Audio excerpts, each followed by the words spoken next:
Hey. So nobody gives a shit about the Big Bang and Bishop Barron. Apparently, I think there's only the two of us watching. Well, we only did like put out the notification a half hour ago. So. Well, that's the way we roll. That's who we are. Yeah. Because you never know. Yeah, because you never know when my brain's going to go dark. It goes dark about every 45 minutes, and there's means maybe we need to spend time chatting rather than getting into the topic, because maybe that'll give some people time to peek in. Yeah. Yeah. But there. So I saw on just now on the Thinking Atheist, where he is one among dozens that have done a reaction to that Jordan Peterson versus 20 Christians video on Jubilee. And Danny himself, the great Danny Zia, is was on Phil Harper's channel, Sci-Fi or whatever he calls it, and they talked about the Peterson deal, and just about, let's see, Matt Dillahunty has commented on it, has done a reaction, and quite a few others. So Danny, the only one that is getting featured, in terms of being one who made a great great show, who had a great presence on that particular broadcast. But he's really gone viral more than I think he ever has before. Right. He's going to go, he's going to get famous. But Dark Matter 2525 did a funny little skit on it. Did you see that? Oh, yeah, I saw that. Yeah, it was funny. Oh, yeah, it was funny. It was like, so. And true, if I were to wake up one night and realize, I have died and I am now in hell, I think Jordan Peterson would probably be the most hell that could be unleashed upon me. Yeah, that was his true purpose, is to torture people in hell with his Dostoevskian narrow sense. Yeah. Anyway, let's see. Dark Matter 25. Is it 2525? Is that what it is? Yeah, Dark Matter 2525. Yeah. 25. And looks like we have the trusty ape joining us along with Icarus. Thank you for daring, Chris. I'm going to try to pronounce this. Zervok, yeah. Kalasia. Zervok. Kalasia 789. I pronounce it Kalasia. I guess it just depends on the accent. Kalasia 789. Yeah, Kalasia. Kalasia is good.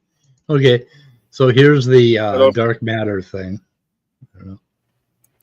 You can't hear it, so I'm just going to put it in my description, if y'all don't mind.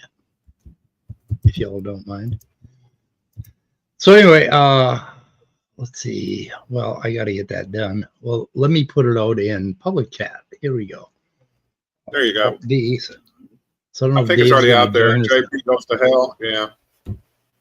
Yeah, JP goes to hell. Malaysia usually beats us to any relevant. Oh, God, he beat us. Okay. So Bishop Robert Barron, is it Bishop or Bishop? I can't. I think it's Bishop. I think you can get away with Bishop, but you have to be careful. Yeah. For my entire childhood, I thought it was Bishop. I thought, because that's all. Yeah. Anyway, you understand. Robert Emmett Barron is an American prelate. What the fuck's a prelate? Prelate? It's a religious word. Oh, high-ranking member of the Christian clergy. Ooh, look at him. Look how pompous that is. That's some pompous shit right there. Let's take a look here. Okay, so I'm guessing you can see the full screen now, but I can't. StreamYard is screwing with me. Okay. So, so I mean, you can see what a prelate looks like. They have a big belly, and they have a dress on. So big belly and wearing a dress, that makes you a prelate. Okay, I got it. He is the founder of the Catholic Ministerial organization. Word on Fire. Ooh, Word on Fire. There we go. Catholic Media Organization. Okay, so he's reaching out. Publish books and articles. What is his education? Let's see. I'm looking for nuclear physics, quantum mechanics. What? I'm not seeing it. What am I seeing? School of Theology? Well, what the fuck? So, Master of Philosophy degree and political philosophy. And I'm not seeing anything on physics. Do you? So I'm guessing he's not a physicist. Okay. We can. Does that surprise you, Scott, that he's not a physicist and he's talking about the Big Bang? Well, talking about the Big Bang, I would think he would be some sort of, but Right. Then again, the guy who named it the Big Bang, wasn't he a priest? So maybe he's trying to steal his cred. Yeah. Bishop Barron on. Well, the first thing that caught my eye was, and I can probably share the screen here and we could get going. Bishop Barron on Thomas Aquinas and the argument from motion. So we have actus purus and motus. Lots of Latin words we're going to get into here, because when you use the Latin, you know that God is involved. I mean, you just see it coming. Oh, I got this guy from Kafai on our conversation the other day. And Kafai also sent me a little link that said that like 50% of the people that take DMT suddenly believe in spirits and gods. And I'm guessing that's the best argument I've ever heard for not taking DMT. Yeah. Just, yep. I mean, if it's going to fuck you up that bad, I'd stay away from that shit. Anyway. Yeah, unless there's something in the DMT experience that makes you stop thinking about all the things that can fool you into believing things. Is there something in DMT that makes you gullible? Because you have an experience and then suddenly you believe in God, but you took something that affects your brain. So why don't you think that it's something that affects your brain? What is it about DMT that makes you fall for chemical influence? I'm guessing that if I looked into DMT's action, and I haven't, I've looked into LSD and psilocybin. Both LSD and psilocybin more strongly affect your visual cortex than any other part of your brain. And as a result of that, you see patterns when you close your eyes. Or if you're in a slightly darkened room, the phosphenes that are in your eyes, these are the normal patterns that your brain usually cuts out. But you always see these little veins and patterns going on in your eyes. You turn those into, with pareidolia, you start seeing things, right? Right. And I'm guessing if I looked into DMT, that DMT more strongly affects that visual region for some reason. We may not even know about it yet, but this is my hypothesis, that you're going to find that it affects your visual cortex. And when you hallucinate with your visual cortex, the most likely thing you're going to see is some sort of action figure. You're going to see something that can hurt you or move, right? Like if you quickly turn around and you see a shadow, you'll think, oh my God, it's somebody standing there, rather than, oh no, it's just a mundane shadow, right? So you're going to see things. And what they see is with DMT is you see these little robots. And of course, if you see little robots and then they start talking to you and you start having conversations with them, because you're on fucking drugs, people, what do you expect is going to happen to you? I mean, you're toasting your brain with this massively powerful fucking substance. You're going to have hallucinations. And anyway, so as a result of that, they come away believing in these little robot critters that they see. And I've seen them on psilocybin, I've seen them on LSD, and they're maybe it just strengthens pareidolia.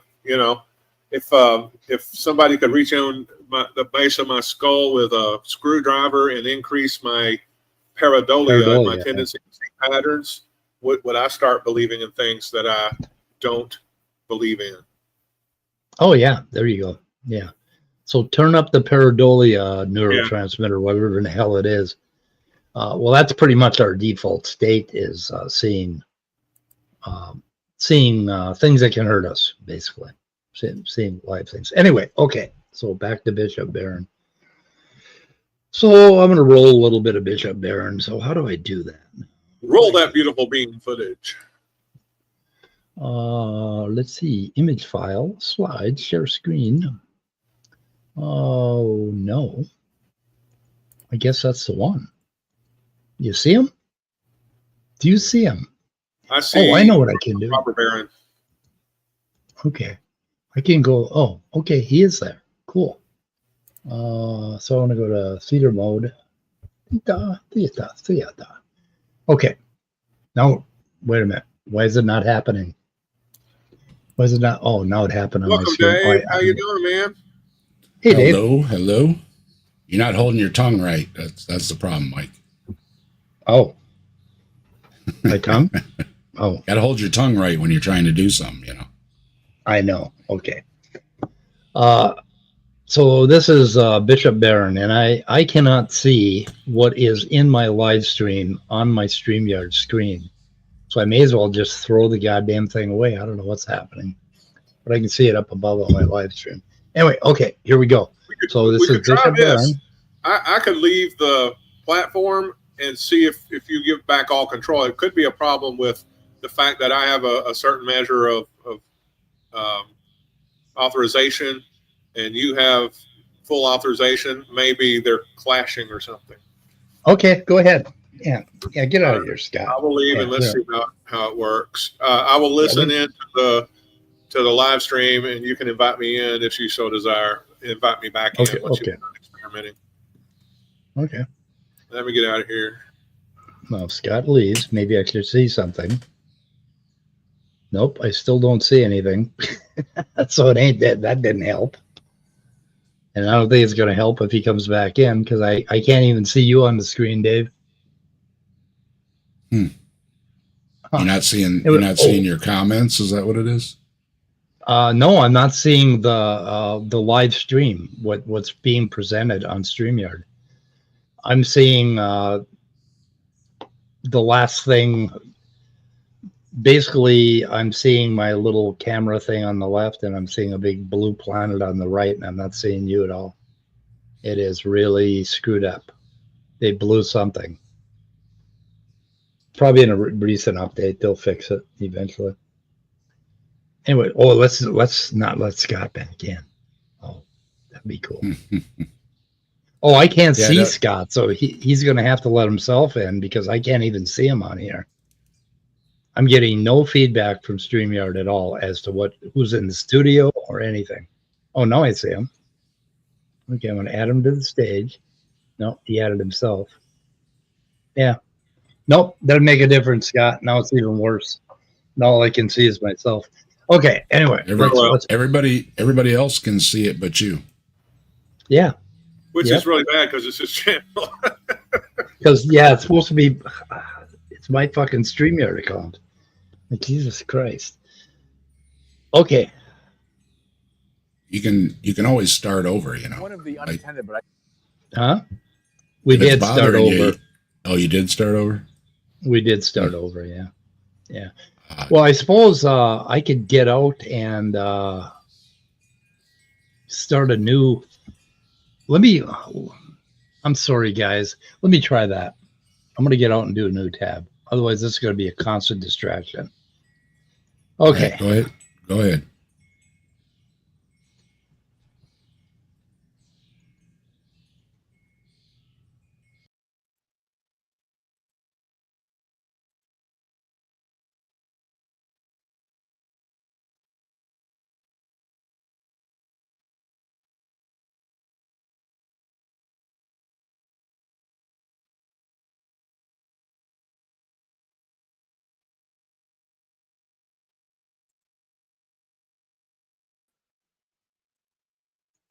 It's still fucked up. Can you hear me? I can hear you. Where'd Dave go? I don't know, but We lost Dave. Dave, come back. We need you. Oh, we need no. your Sasquatchian opinion. Yeah, it's better, but I still move myself to first place. So did you see Dave's short video today, not too long ago, about the guy who said, well, I guess I better not give it away. I don't know. He said he's not an atheist because he believes in God. No and shit. Dave was advertising it as like the most profound thing he's ever heard. Yeah. So everybody needs to go over. We have some comments on. No, we have some comments on robot critters, though. The thing to always ask is, did the robot creatures tell you anything that you did not already know? Oh, some of them will insist that they did. Like I have heard the whole, the psychic fucking reports, robot critters. I've had dreams where somebody has said something, and I just thought it was the most profound thing ever. I was like, wow. Right. And of course, I wake up and I can't remember what they said. Yeah, my son had an experience of predicting a car accident for a friend, and he told us about it after the car accident had happened, but he had this strong feeling that he had known about it before.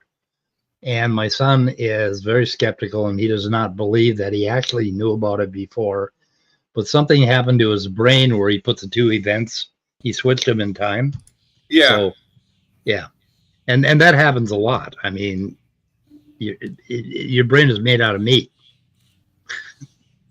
Okay, I added Dave to the stage. I mean, and ever to the stream, but I don't see him now myself either.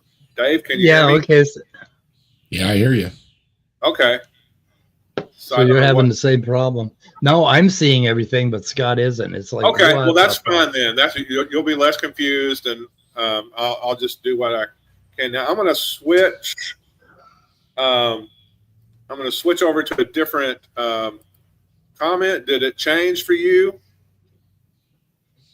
Did it change from like Icarus? Okay, here's Icarus. Yeah, it's switching. Yeah. Okay, so it's switching, so I can at least highlight some things, and I won't worry about what I see. I'll just switch over to the live stream on YouTube.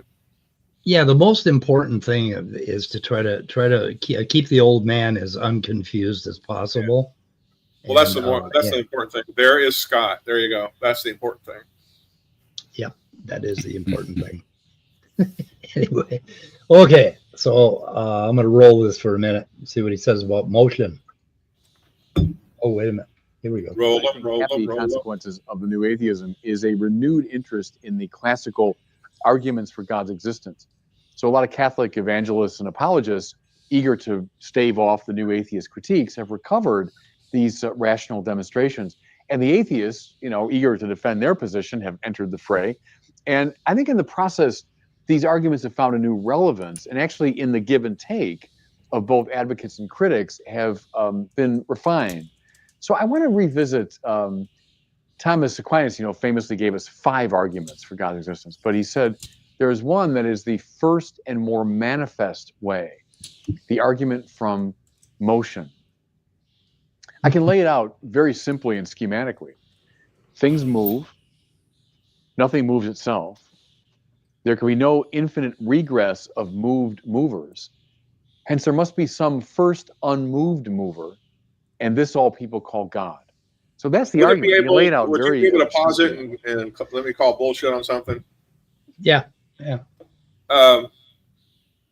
Nothing can move itself, or nothing can start itself move. How does he know that? Mm-hmm. Yeah, I mean, we're into quantum stuff. There's a singularity. Things have been updated since then. Thomas had no idea of quantum mechanics or the different scenarios that are dealt with under quantum physics, and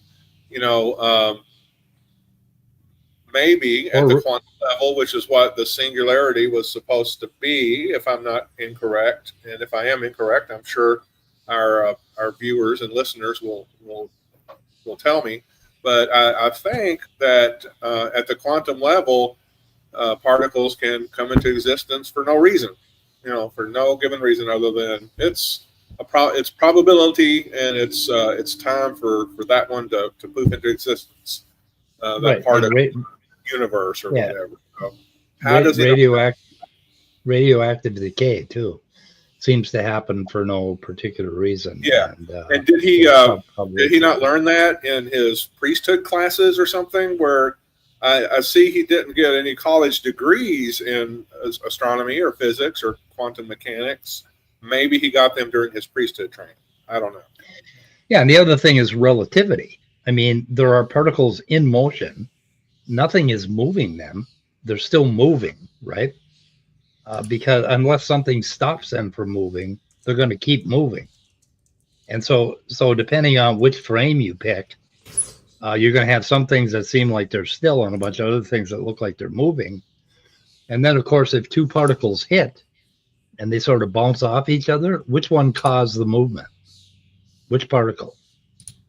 So it's really kind of a simple, if one billiard ball hits another, which one, and they spring off each other, which one caused the movement? You think it's the one, from your frame of reference, okay? That was not still. It was the one that you pushed, right? So I mean, it just all breaks down when you start thinking relativistically. But anyway, but the interesting thing is he says, oh, that first cause, that first movement, we call God. People call that God. Okay. So you call it God. So what do you know about God at that point? That Nothing. God was the first mover. That's all you know. Right? And that could just as easily be a fundamental force of nature. And right. Then where are they going to go from that? Yeah.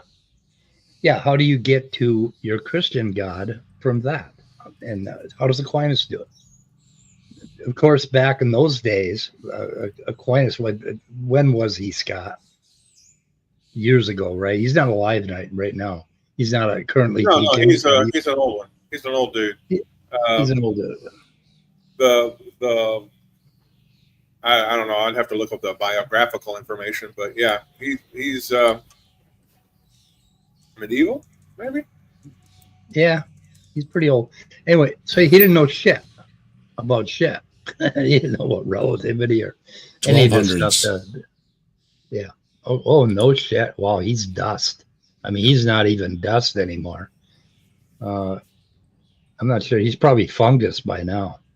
Just all fungus. 500 years. Yeah, anyway. Okay. Wait, no, 800 years. Yeah, 800 years.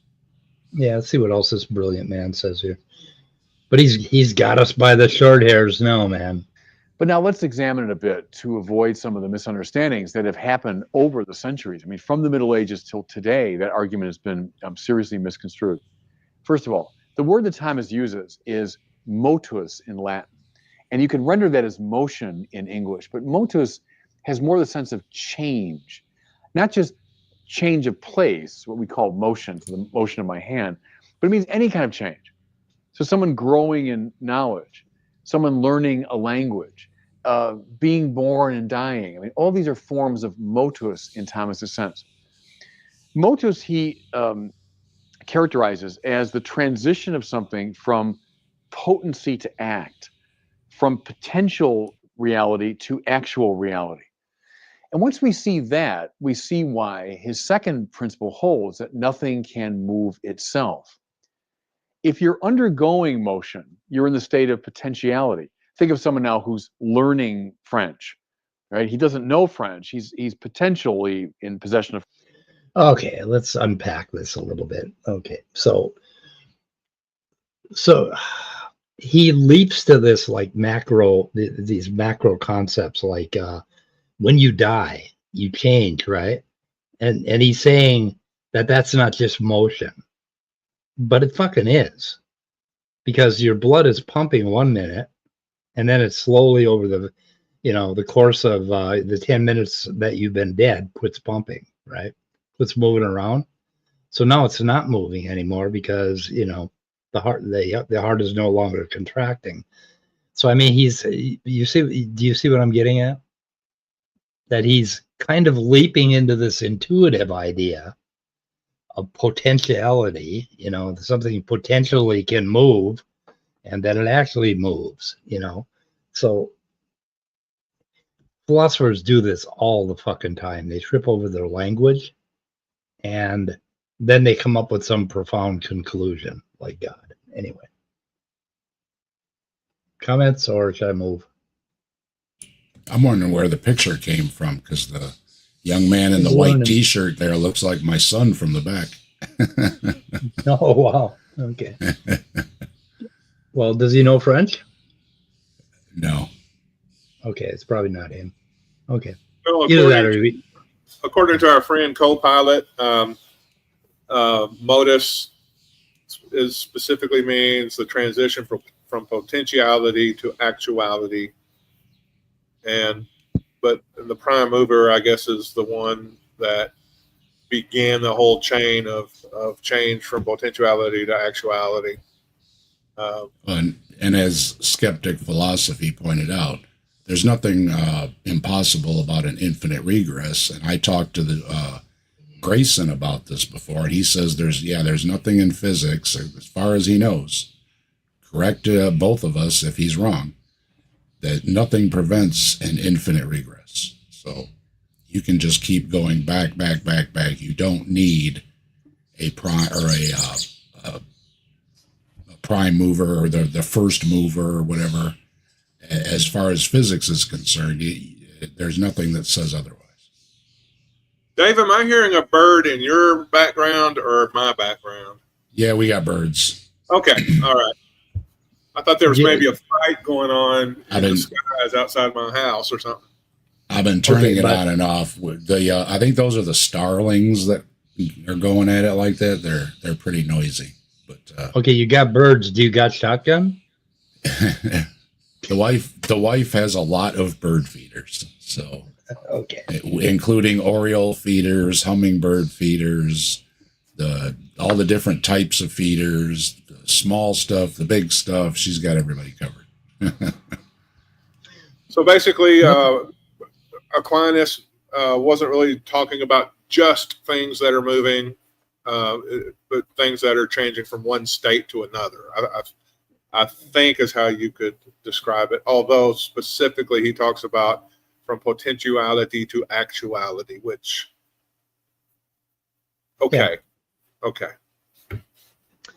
Yeah, there's nothing inherently, skeptic philosophy, there's nothing inherently wrong or impossible about infinite regress. Also, we try to avoid it because it offers no explanatory value, but it would be infinite regress. So, and that is, but when it comes to the Big Bang, okay, which is what they're going back to, basically the Big Bang. Let me see if I can. Well, I'd have to stop my screen. Let's see. Maybe it's a good idea to do that, or not. Not. I'm stopping it. Okay, so now I'm going solo, and I can see it too. How about that shit? Okay, so I don't want to go there. I want to go back here. Okay. So anyway, what we got here is like when you think about the Big Bang, when you think about the expansion of the universe, you're necessarily going to be thinking in terms of Mike. Oh wait, there it goes. Okay. What? Oh, it wasn't there? Scott was up there for a minute, but yeah, now you're up there. You're okay now. It just took a minute. Wow, that's weird. Okay. A little slow. Yeah. Okay. So anyway, you've got this like singularity back here, right? That we project because we know this thing is expanding, but not just space is expanding, time is expanding also. So when you go back here, you're crunching that fourth dimension all the way back to the point where there is no time. And if there is no time, there can be no causation. There can be no one particle bumping into another particle. And if we look at the universe as block time, which would be a four-dimensional thing that we can just barely get our minds around, then all things that are going to happen have already have already happened, but you can't say that because those are time words, right? So you can't think in terms like we're right here on this cusp of time from our perception, but we can't get our minds around what it would be for block time to exist, nor can we get our minds around what happened back here. So what they're talking about is a theory of physics that's going to explain a universe that could pop out, this 4D block time thing. And causality is only here. So here's where you're going to have causality, only there. And the Bible is one of those causal things that happen in space time. Didn't happen out here, okay? And in fact, there is nothing out here that we can talk about because there's no such thing as out here. There's no such thing as before here. There's no such thing as outside of here. So you can see that our human minds, as they have developed through evolution, are not capable of grasping these concepts in any other way but mathematically. So now it could be that somebody will come up with a theory of the universe that there's this like being seed, like this rod, that runs through some outer cosmic stuff that doesn't happen in space-time. And there could be other rods, and then we have a multiverse concept. Okay, and this could be an entirely different kind of universe that popped up where the laws of physics were actually a little bit different or totally different, where it wasn't possible for stars to develop or any of this stuff to happen, right? So I mean, we're abstracting, and now we're making shit up, because that is how we're going to understand this universe and what is around it, outside it, before it, all the words you can't use about it. We're going to look at that mathematically, and we're going to say, oh, we've come up with a system that could have generated this thing, this space-time thing, right?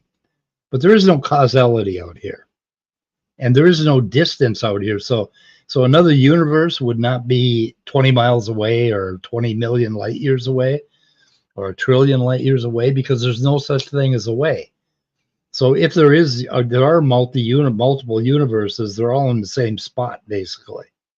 But we can't even say that because the idea of spot doesn't exist. So you see what I'm getting at? What I'm getting at here is we have an epistemic problem with understanding this singularity.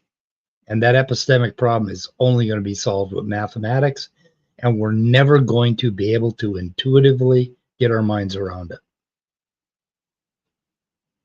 Kind of sad, right? And that's what a lot of people don't want to hear. Yeah, you're never going to get an answer to some things as a possibility. Yeah. Maybe somehow or another we'll get an upgrade and be able to understand it one day. Yep. And the other thing is that this is about causal nets, what he's talking about. And when you look at causal nets, when you look at Judea Pearl and how he defines causality with these nets, you're in this strange mathematical space where the idea of one billiard ball hitting another becomes much more complicated.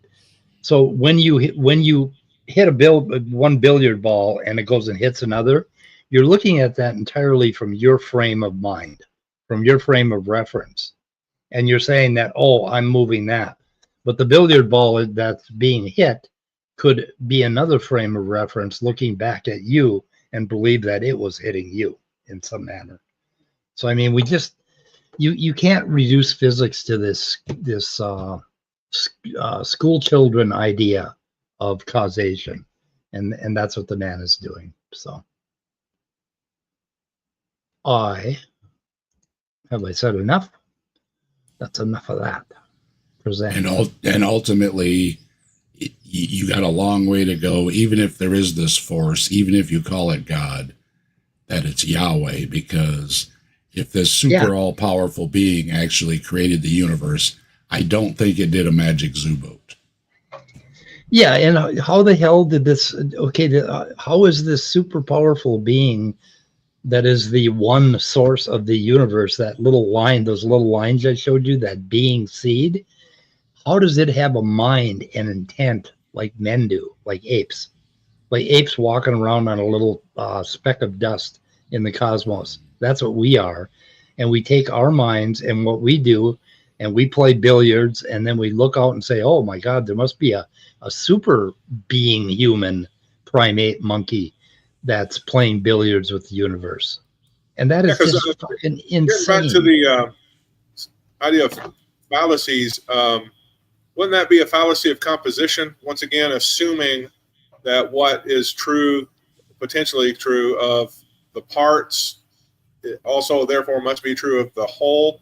And here we're talking universes and what brought them about, as opposed to billiard balls bouncing around being the kind of the paradigm for Thomas Aquinas's argument from motion. Fallacy of composition, I think they call it, right? Yeah. You're exactly right, Scott. That he's basically taking our human frame of reference and trying to think about the things that don't make any sense in that frame of reference, like before time and outside of space. It just doesn't make any goddamn sense.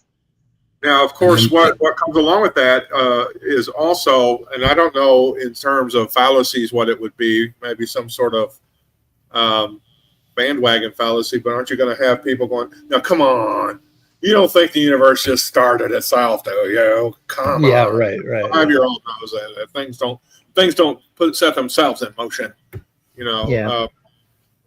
some sort of gaslighting or bandwagon fallacy or something. Well, the problem is they don't believe in God, but I'll get to that. I'll get to that later. They themselves do not believe in God. They believe in humans and they believe in their local frame of reference. They don't have enough faith to be atheists, and they don't have enough faith to be naturalists. Because when you don't have enough faith, you're going to believe that everything is like, it's my daddy, my big daddy in the sky and my zoo boat and all this bullshit. But if you have a lot of faith in naturalism, you will have a much wider idea of this thing that you could label God if you want. But what you're talking about is my diagram, what's all around that diagram, right? What the whole of being is.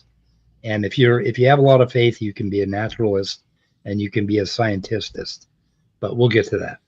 But the other thing is these guys, and I think he says it somewhere here. I'm hoping it's in one of my bookmarks.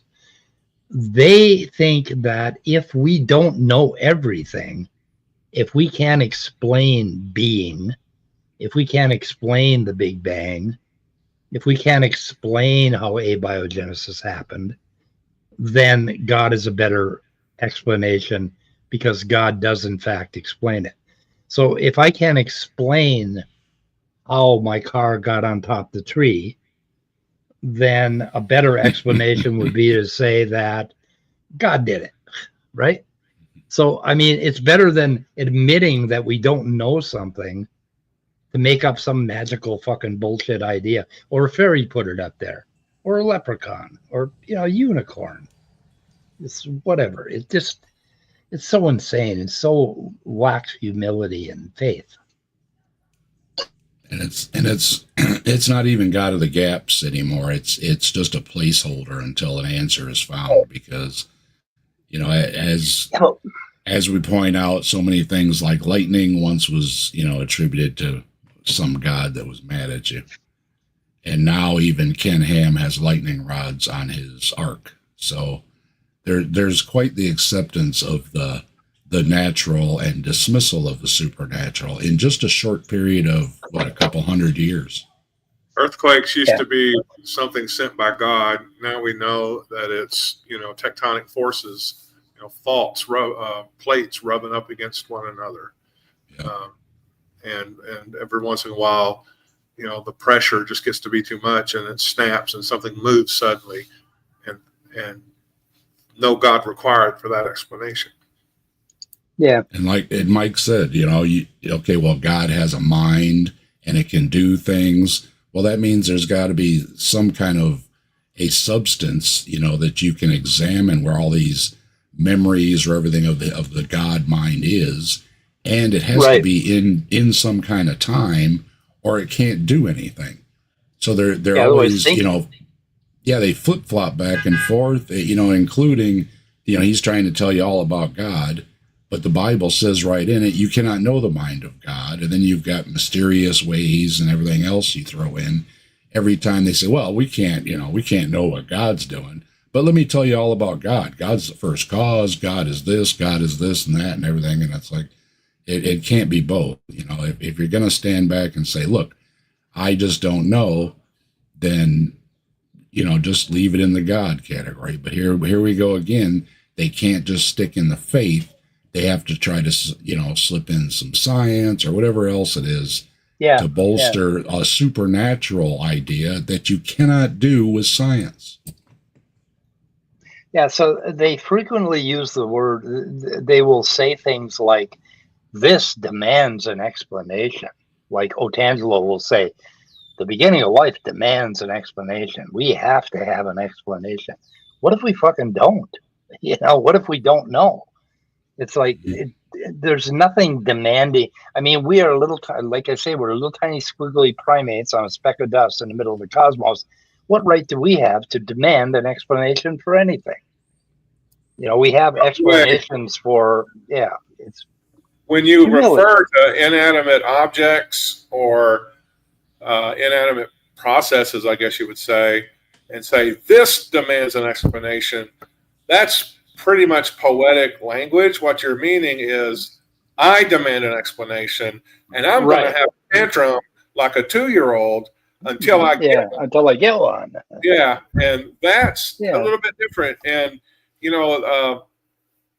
this whole talk of I can't remember the phrase for it, but basically that everything is the principle of sufficient explanation is sufficient reason. The principle of sufficient reason. That's a great motivator. I hope every scientist and every philosopher believes in that. But in terms of maximum software and maximum hardware capability of the human organism, there may be a limit, that is reached long before our knowledge of the universe is complete. That where we no longer have access to, or even the ability to comprehend some of the things about the universe. It's better not to live, thinking, we'll never learn anything anyway. But that could be true. And since pointing a finger and saying this demands explanation just sounds kind of silly, in light of that. Yeah, it's just it's a human expression meant to express the desire for more knowledge and more understanding, which is commendable if you actually have that. I don't think Otangelo wants to know a damn thing other than the fact that people are listening to the sound of his voice. But for people who do want to know, it's great to say this demands an explanation, but that's just you expressing, dude. This guy does talk about the principle of sufficient reason.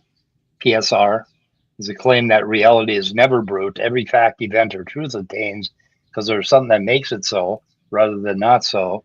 There's a demand for intelligibility, not a bit of physics.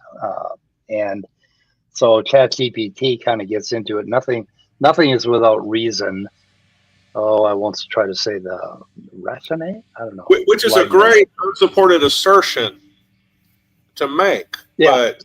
But will we ever be able to achieve that? That's the question. If my son borrowed the car, then having that principle means nothing, Right. My son borrowed the car last night. This morning I woke up, my car's on top of a tree. I demand an explanation. As you should. As I should. Way too messed up and way too fast. Yeah. Yep. Anyway, way lucky, because imagine that really happening, and all you have to do is climb down out of that tree and and you're okay. I was like, damn, Yeah. you were lucky. But anyway. Okay, so I jumped ahead a little bit here. I'm not. I've got a couple of videos by this guy. He goes off on scientism too. So Element. A first unmoved mover, a first unenergized energizer, a first unactualized actualizer. okay, what he's talking about when I had those I kind of glossed over it, but at the beginning of the Big Bang, there were these seeds, being seeds, I called them, and they could be like some spectral line running through all of reality that was the seed that basically created the cosmos from that singularity and decided exactly what its consistency was going to be and all of that stuff. And that's what he's talking about. And again, how do you get to a Christian God from that idea? So, To explain the actualizations taking place within the universe. There's a comment made by Bertrand Russell, the 20th century philosopher, that I always found remarkably unhelpful in this regard. As he's considering this famous argument, he says, well, the reason Thomas denied infinite series is he just couldn't imagine them because they hadn't really come into vogue until the 20th century with mathematical logic and so on and so forth. Cantor. Well, nothing could be further from the truth. Thomas had no trouble whatsoever imagining infinite series. He speculated about them all the time. What he was denying was this particular type of infinite causal series, whereby each element in the chain is here and now dependent upon the one antecedent to it. In that kind of chain, the suppression of the first element would lead necessarily to the suppression of the subsequent elements, and therefore of that change which we can see here and now. So the conclusion is there must exist this first, call it unactualized actualizer. Nope. Kind of. There's basically, if you go all the way back to the singularity, okay, there is no prime mover back there. And we can't even think of what back there is. And we don't know why the universe popped out the way it did. When it started expanding, some hydrogen atoms were closer to others, to more hydrogen atoms, and those condensed to form stars. And that's this homogeneity problem, right? And we don't know anything about that. But there's something basically that made the universe in a certain consistency. I would say it wasn't pudding. Pudding has the same consistency all the way throughout. This is where I got the name pudding brain, because the Christians didn't understand what I was trying to talk about.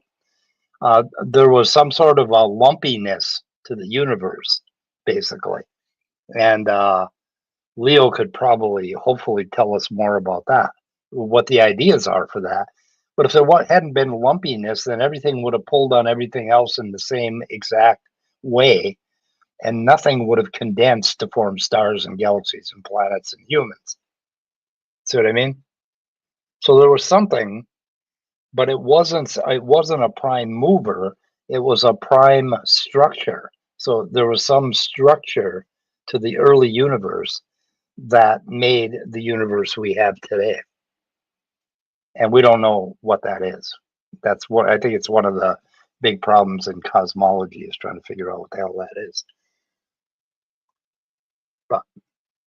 But anyway, but when you think about it, for there to have been a perfect structure where everything was placed just perfectly equidistant from everything else, and we just ended up with a big universe of gas, that would have taken more luck than some random, basically lumpy formation, right? Well, if you throw down a bunch of marbles, into some container, flat container on the floor, for them to be equidistant from each other would be a very rare event. For them some to be closer than others would be a more common event. You see what I mean? So, but anyway, we're speculating. We don't know anything about any of that shit. So, you guys are pretty silent about that one. Any questions? Questions for me? Oh, 5:21. Okay, I guess we're on one of my timestamps. You guys still with me? You're both muted. I am still here. Okay, you're just muted. You're just, yeah. Do you have any idea what the fuck I just said? Yeah. Okay, good. Thank you. So I did it right. Okay. Well, I don't know. When you're talking about this shit, words do not work very well, right? That's It's right. very, very difficult. Yeah. Yeah, and people who just don't want to accept that we're no longer in the 13th century and that we live in a quantum world, where we have awareness of quantum effects and things like that, aren't going to accept that there can be an infinite regress, or that we can have a oscillating universe of some sort. Yeah. And the fact that radiation happens without a cause, it just does. Yeah, they say that a lot, that all this has to be, and all these things, they've got it all figured out. But where is this all written down at? He's going to say something, but then you go to the next one and they're going to say something different, because ultimately it's all interpretation.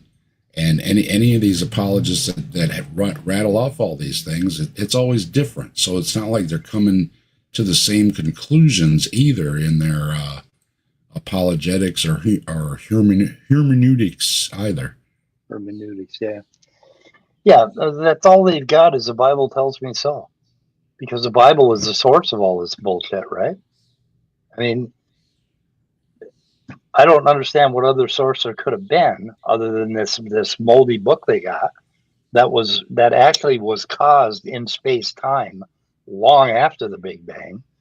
And that's all and I heard wind chimes in the background or something. That might have been you, Dave. Yeah, we got wind chimes too. Yeah. Oh, yeah, we got wind chimes. And it reminded me of that little jingle, the Bible tells me so, that Apologia loves. Yeah.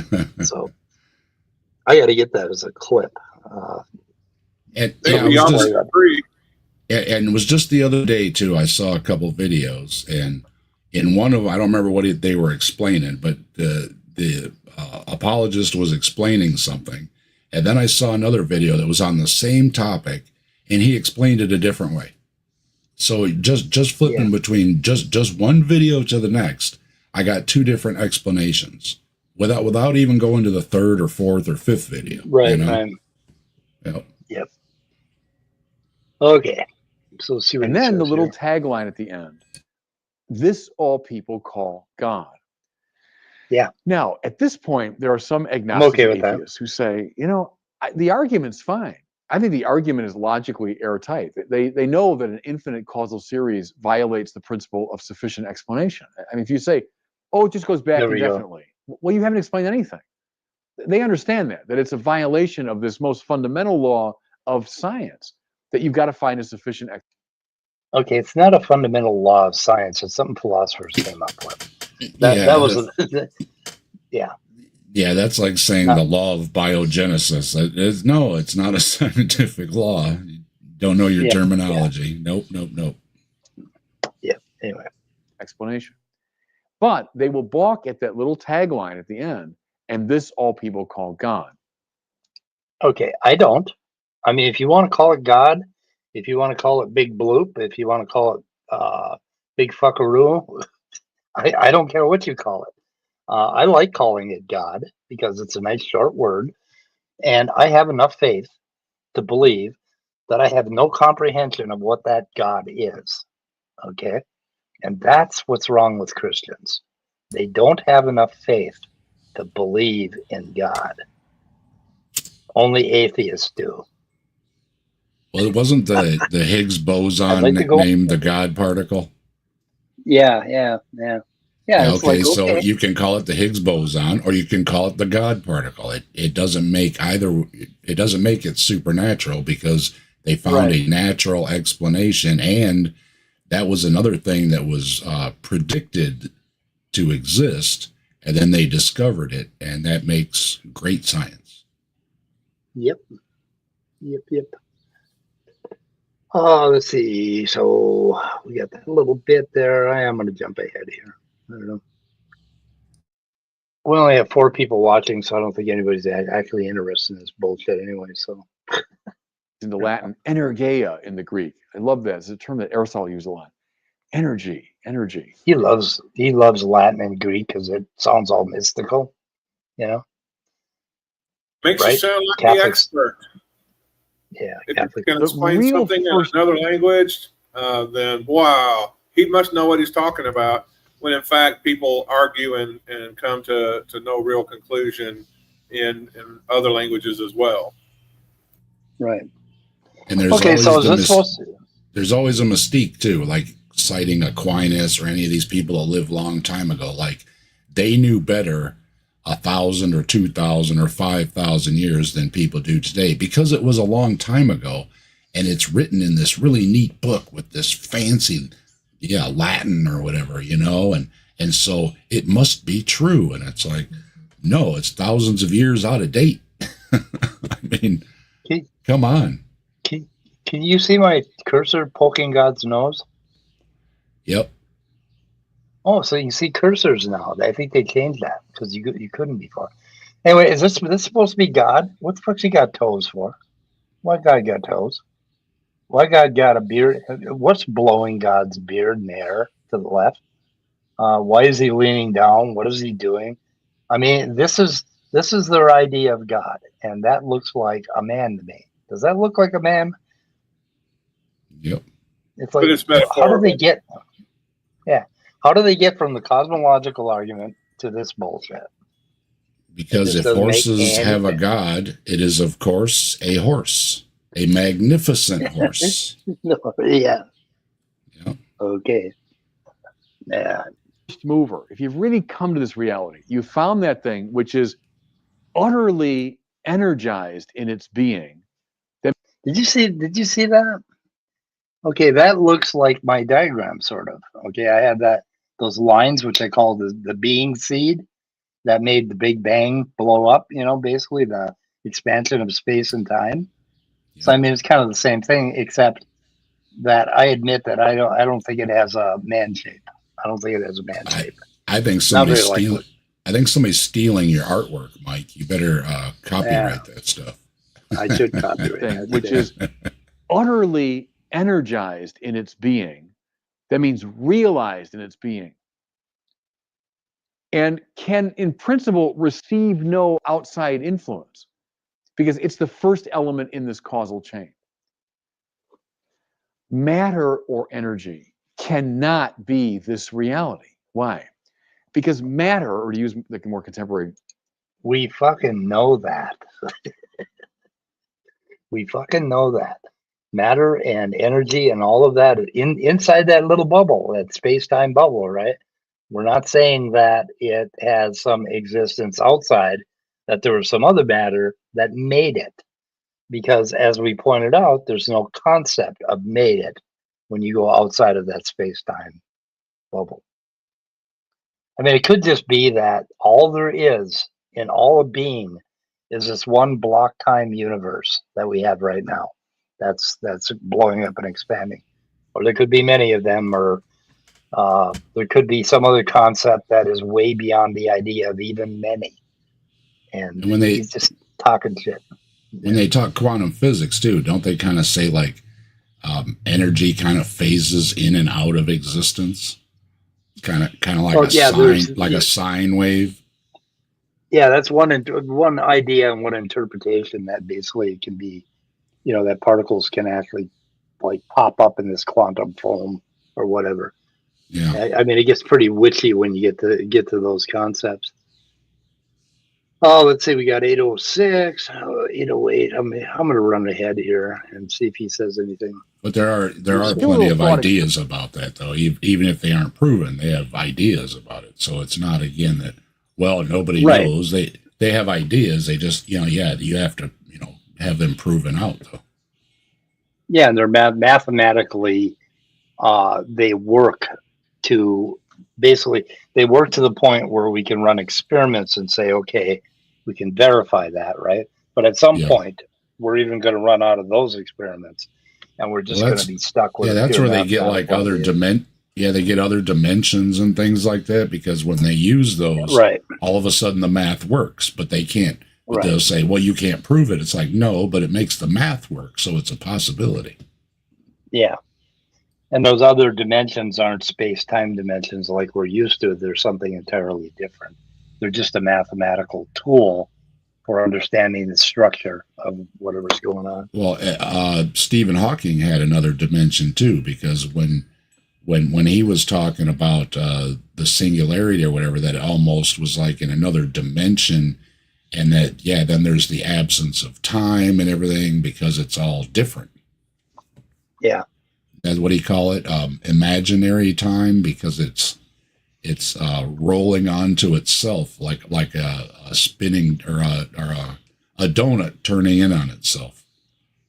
Yeah. So yeah, all those things that he's trying to describe, like you said, about our world, trying to describe these things. Yeah, once you start getting down to those kind of levels, and you listen to Hawking and all them, all that goes out the window because that no longer applies. Yep. Okay, I got another bookmark here. I'm not sure what for. Do a little thought experiment.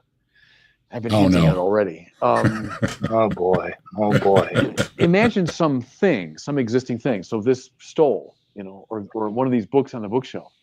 There is matter in a particular configuration, but it could be in a million other configurations. Therefore, we're compelled to ask, and see, it lies behind all of science. We're compelled to ask, well, what put it in that particular form? Now I begin looking for extrinsic causes. Well, I say, well, sure, the publisher put the matter in that particular form, colored it that particular way.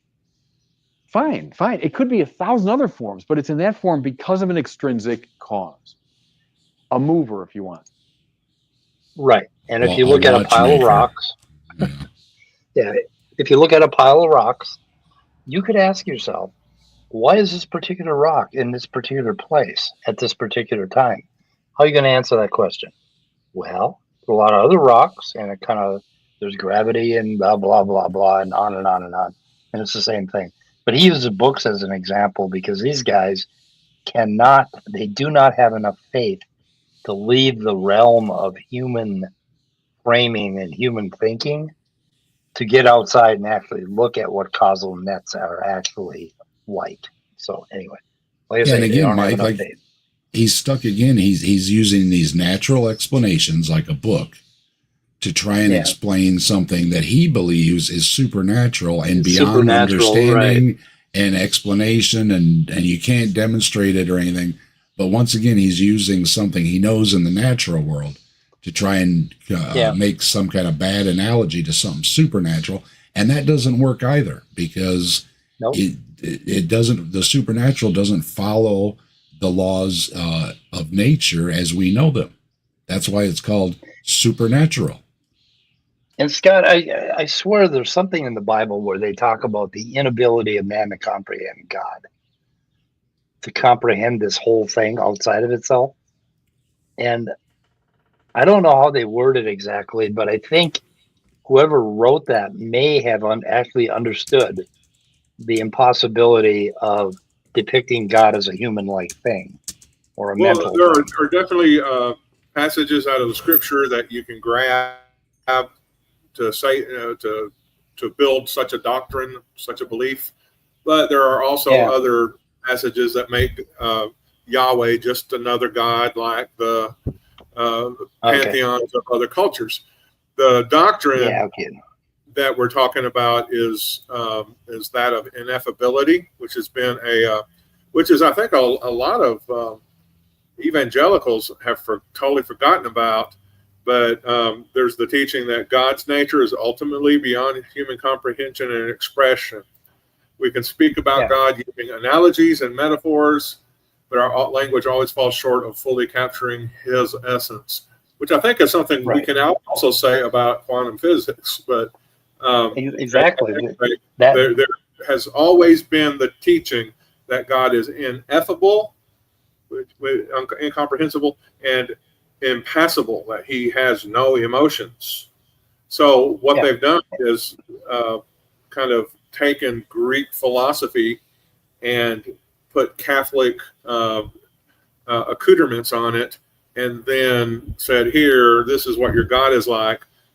And the Bible, what it says is just window dressing. I mean, find a few proof texts to support that doctrine, but Catholic theology has just always been kind of a Greek theology of some sort that has been, dressed up in God language. Yeah. They don't have enough faith to reach that level of non-understanding, right? They have to fill it in. They demand an explanation. So they come up with this. This is why we don't have goat herders from 1000 BC doing modern physics. I'm sorry. In Corinthians, it says, "For who knows a person's thoughts except their own spirit within them? In the same way, no one knows the thoughts of God except the Spirit of God." So the same way you can't know what anybody else is thinking is the same way you cannot know what God is thinking or doing or anything else. Or if God is thinking, or what thinking even is at that level. It seems to be off playing video games. Yeah. Don't bother me. I'm playing video games. But the world's burning down. Don't bother me. I'm almost to the next level. Right. We're almost at the end here. I'm going to, should I throw the link out in case anybody wants to come in and comment on any of this shit? What do you think, guys? It's your show, Mike. We're not going to be here that long, but we'll just throw it out there just for the hell of it. Let's see. Let me pin him, and then we're going to listen to a little more of what this man has to say. He's just a brilliant man. So brilliant. He used all the Latin. Now, is that cause itself potential? Was it put in that form by another cause? Well, yeah, you say, sure, it was. Yeah, you're that talking nonsense. Process cannot go on infinitely. Otherwise, we've explained. Why not? Nothing. Right. Otherwise, we haven't explained it. Well, I'm sorry, dude. We've just been talking about that for the last half a fucking hour. Why you can't have an explanation for everything because you're a silly little ape who fell from the trees not, less than 1 million years ago. We simply appeal indefinitely to material causes. We haven't solved our problem because matter remains essentially potential. But the unmoved mover is actus purus. See, but Octus, why is he showing his ass? Look, what is this? What the fuck's going on here? Now you understand why Thomas. Wait a minute. There's a message in there. There's a message in that. Is that plumber's butt? It is. What the fuck is going on here? This one doesn't even bother. The toilets are backed up in heaven. Wow. What? Scott, help me out here. Have you ever seen this one before? Isn't that the one where the artist basically drew painted God saying, "Get out of my heaven until you find some proper pants." Until you cover that butt crack. Get a belt. This violates the dress code. Of course, you have a naked cherub or something here. I don't know why they're not getting kicked out. We have a dress code here. You have to have a belt, or these things happen. Yeah. This is why the dress code says you have to have a belt. Octus purus, the pure octopus. Okay. Yeah, that sounds so magical and official, doesn't it? The Octus it does sound very magical. Now I understand the universe and all of physics. Can say this all people call God. Once you understand the nature of the real unmoved mover, who is utterly realized in his being, who's completely energized in his existence, that which experiences no ontological restriction whatsoever. Actus purus is that which exists through the power of its own essence. What's God's name in the book of Exodus? What's your name? I am who I am. Do you see now why Aquinas? Borrowing this, of course, from Aristotle. Before all this, since he's basically relying so heavily on Aquinas, he's forgetting step number one of the process is have your damn religion take over an entire continent. And then anything you conclude philosophically about God would have to be the Christian God, because they, ejected and rejected and persecuted all the other gods out of Europe. And so I think what he's doing is anything he's saying here could be said of a non-living, impersonal process, but his religion, as of the 10th century, wouldn't allow any other ideas of deity into Europe.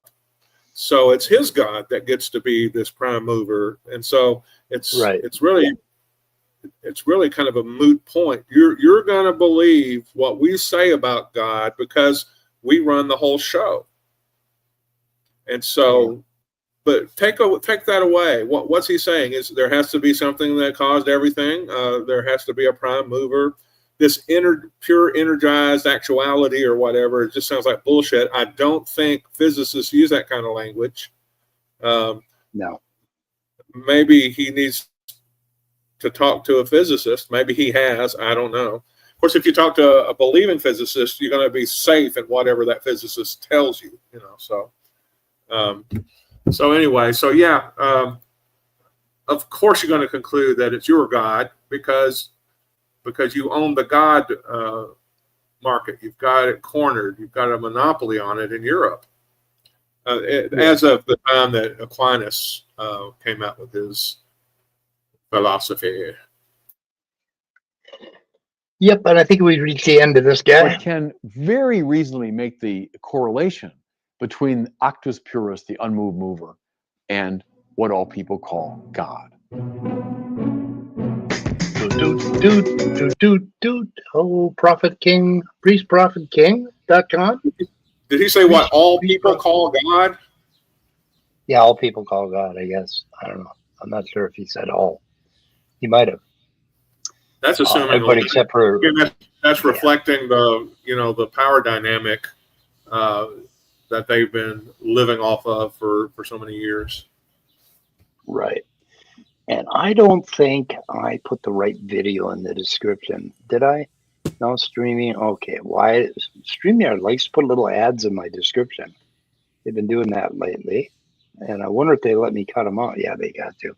YouTube's in control. Same old crap. So that's why. Yep, that's same old crap. So this is a Thomas Aquinas motion thing. So I'll put that in the description. But okay, to close that up, he basically said that the fundamental questions in physics, right? The outer reach of physics today is what everybody calls God.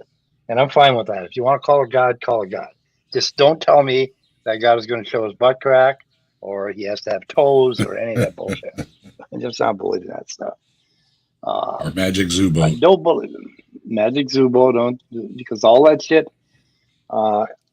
it's just in one of those books that he showed in the background. That's just one book out of many books that we have. We got a lot of books. Okay. Let me see if I can get rid of this speed of sound.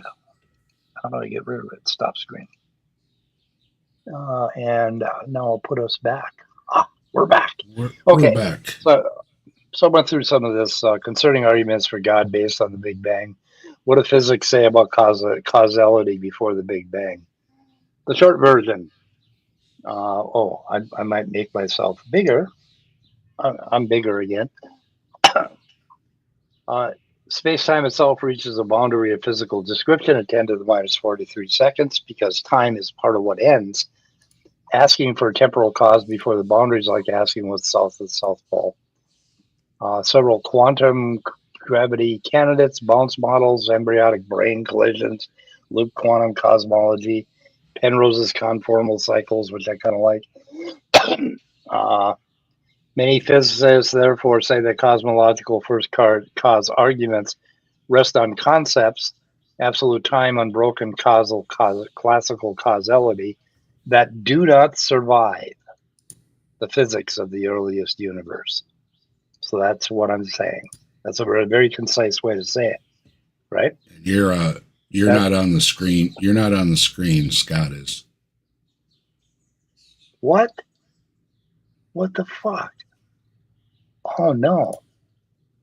Now what? Oh my goodness. Oh, let's see. Let's go back here. Okay, there's speed of sound. I'm on top. I'll go slow. There you go. How about now? Okay, There it got is. it. Yep. Okay. Anyway, okay, so you should have told me that earlier. Well, it was a delay last time, so I was waiting a second to see if it flipped, but it didn't. Yeah. So because time is part of what ends, asking for a temporal cause before the boundaries, like asking what's south of the South Pole. And then they have down here, let's see here, cause and effect either breaks down. Yeah. Okay. But in every case, a classical notion of cause and effect either breaks down or becomes radically non-classical. So that's what a physicist would say. So many physicists therefore say cosmological first cause arguments rest on the concepts that do not survive physics of the earliest universe. In other words, they're talking out of their asses when they start talking about what happened before the Big Bang. That is why you seldom find cosmologists invoking God as the explanatory stopgap. They reach instead for quantum gravity, entropy considerations, or agnosticism about what cause even means in that regime. And here we have a roadmap.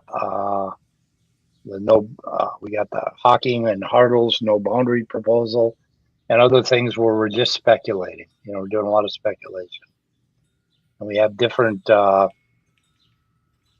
ideas by different gentlemen. Sean Carroll, low entropy neck and time symmetric larger space, whatever.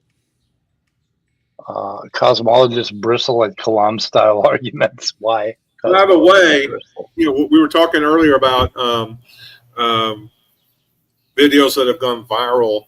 Another recent video debate that has gone viral is the one where Sean Carroll just pretty much puts Eric, is it Weinstein or Weinstein or this curly haired Eric to shame. Yeah. It's on Pierce Morgan. Is it Pierce Morgan? Yeah. Pierce Morgan. Yeah, I think so. Yeah, Pierce Morgan. Yeah, it's one of his. I think it's a channel where they get to do debates or whatever. But yeah, it's really interesting and really the guy really just makes a fool of himself.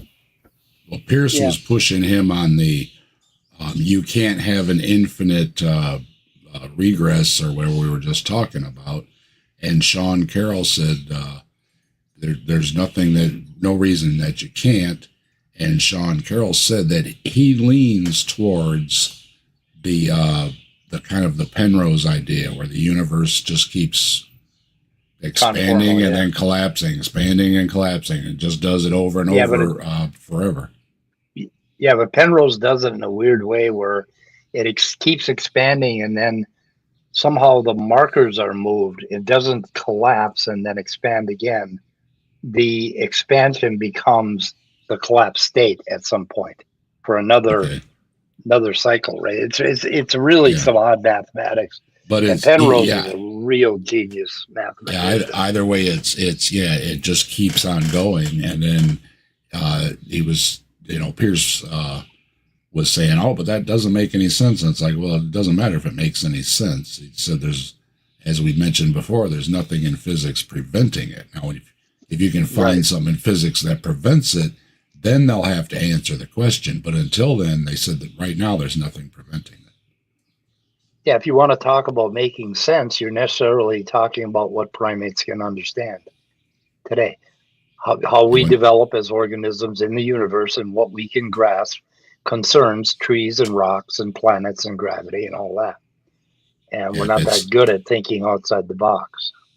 Yeah, if it's Pierce or Otangelo or anybody else saying, you have to answer this question. And it's like, not necessarily, because there might not be an answer. If it just keeps on going through infinity, then you're not going to have an answer, because What's Right. south of the South Pole? Well, another universe. And there you go. Causality is a useful macroscopic bookkeeping device that stops working when the book, space-time itself, dissolves. Whether something literally caused, in quotes, the Big Bang, is therefore a question our current theories are not equipped to answer. And some proposals make the question ill-posed from the start. And that is very well. Who's this ChatGPT guy? He seems pretty smart.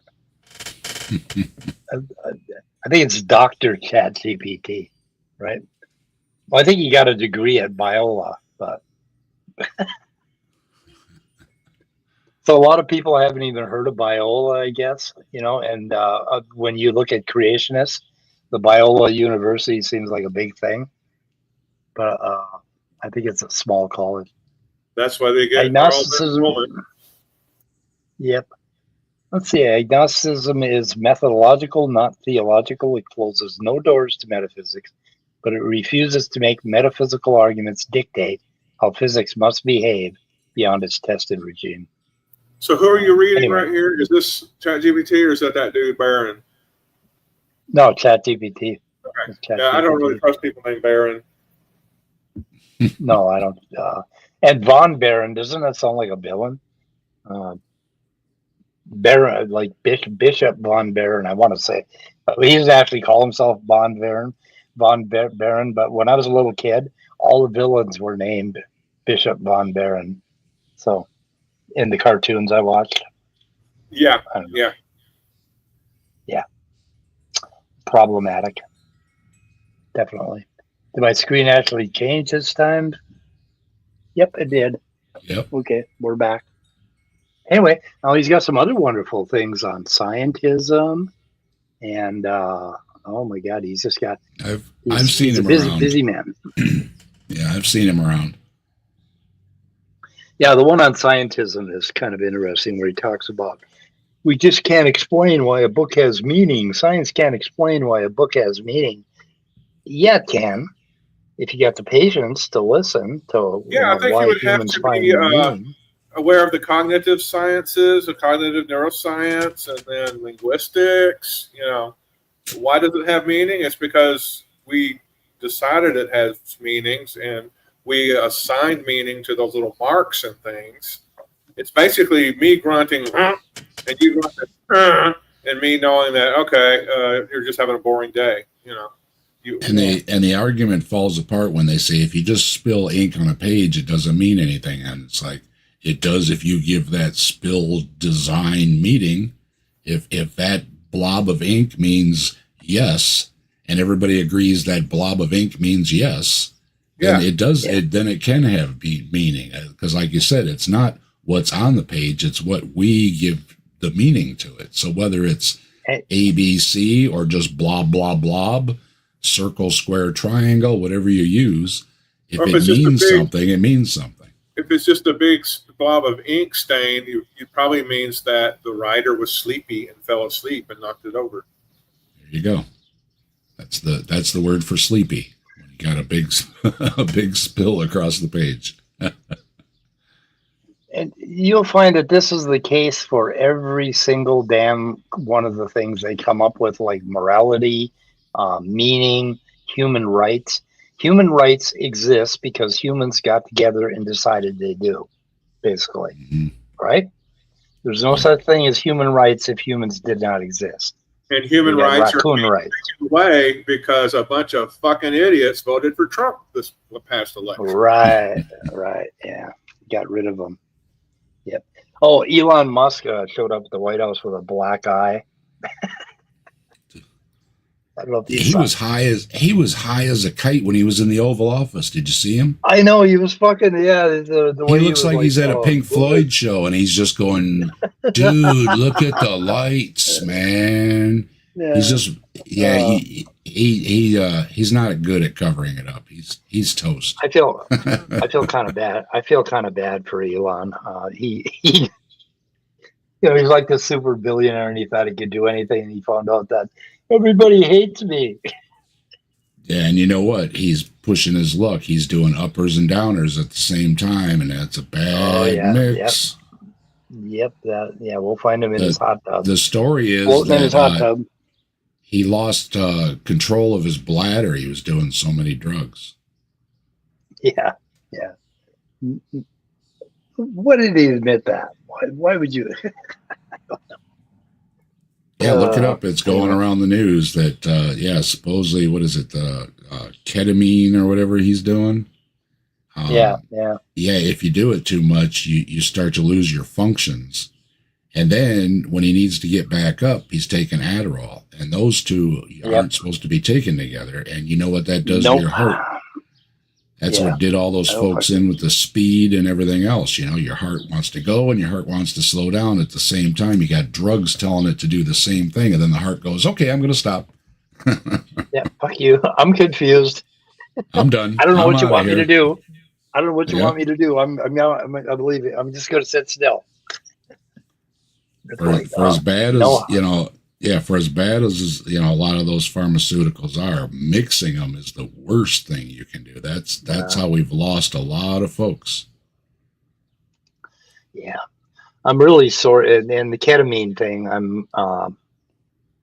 it's being used in therapy, and it's also used as pain relief. But this ketamine thing is going to be the death of the psychedelic revolution if they don't get control of it, because it's fucking animal tranquilizer, PCP, and it makes your brain do funny things, and it's a little bit psychedelic. But if you're not using it with a doctor, he was playing with his silverware at the Trump dinner. Did you see that one?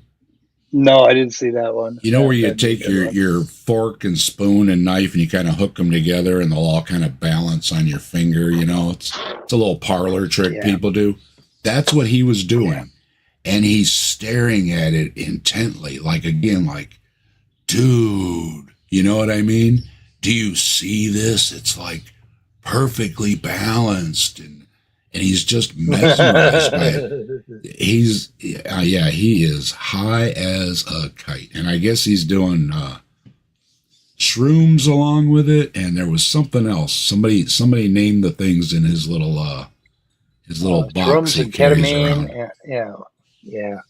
There was some ecstasy, maybe, or there's something else he's throwing in. Yeah. Yeah, he was doing MDMA. So, dude is pushing his luck. I'm just saying. That's one of those ones you wake up in the morning and it's headlines, found slumped over his sink, right? Yeah. And this is all because of getting hurt. And that's what's so sad. He has so much money. He could just go away. He could go to some mountain retreat somewhere forever. He could, fly to a beach and just, sun himself all day for the rest of his life, living off the interest, to probably a tenth of the money he has. And he has his ego. If I had that much money, I would go to a mountain retreat and tend my corn plant for the rest of my life.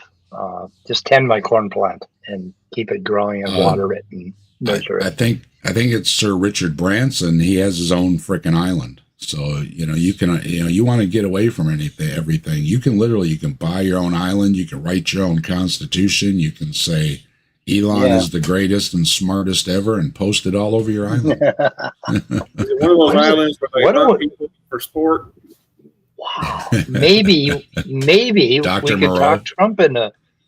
could talk Trump into going to his own island and creating and being president there forever. He could just be president there forever.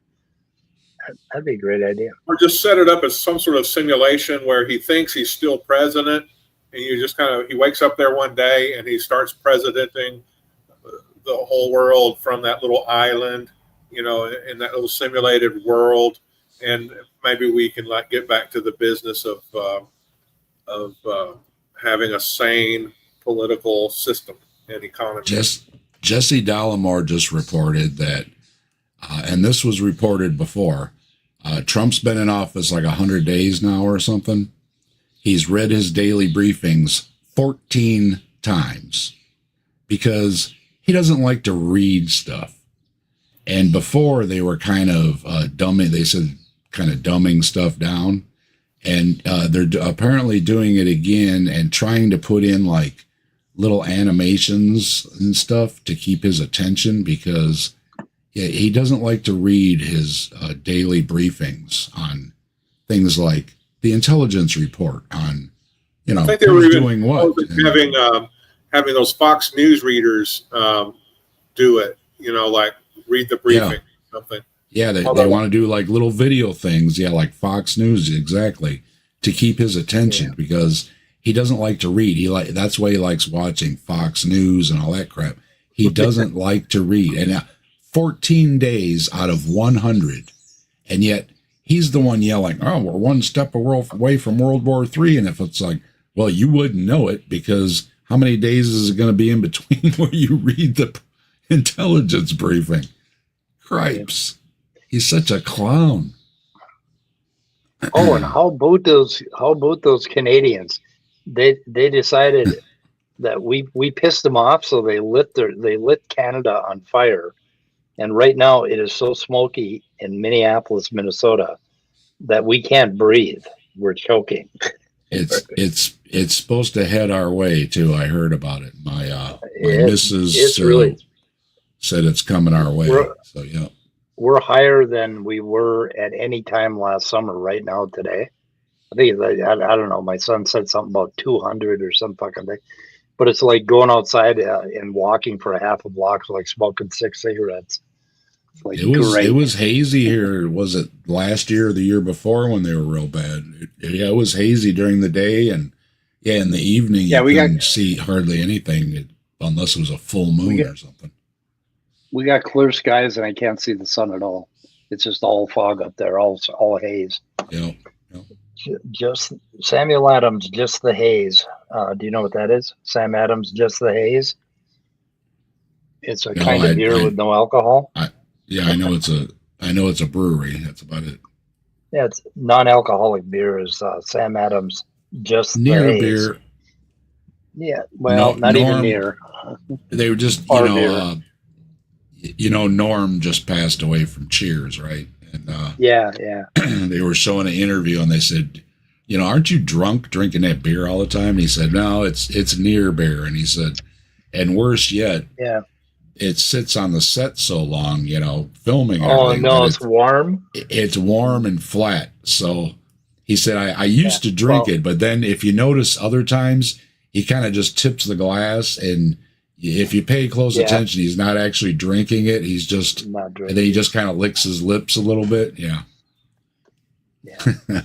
Yeah. After about 20 takes, they'd be so fucking smashed. They wouldn't remember the lines. Yeah. But, they've gotten really good at de-alcoholizing beers now. So they keep the flavor, and it really does taste a lot better. Like I remember back in my 40s, I had a slip, like a one-night slip, where I ordered a real beer instead of non-alcoholic beer, and it tasted like somebody poured gasoline in my beer. It was a lot worse. I hated it, and I really like the beer without the alcohol. So anyway, that's okay. We got to get out of here.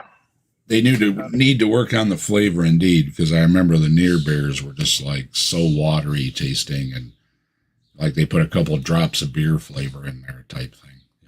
Pretty awful. Yep. At least this guy was cut above Wayne. I don't know. Wayne's more entertaining, though. He is more entertaining, I know. Yeah. Anyway. Okay. Got to get out of here, guys. All righty. Okay.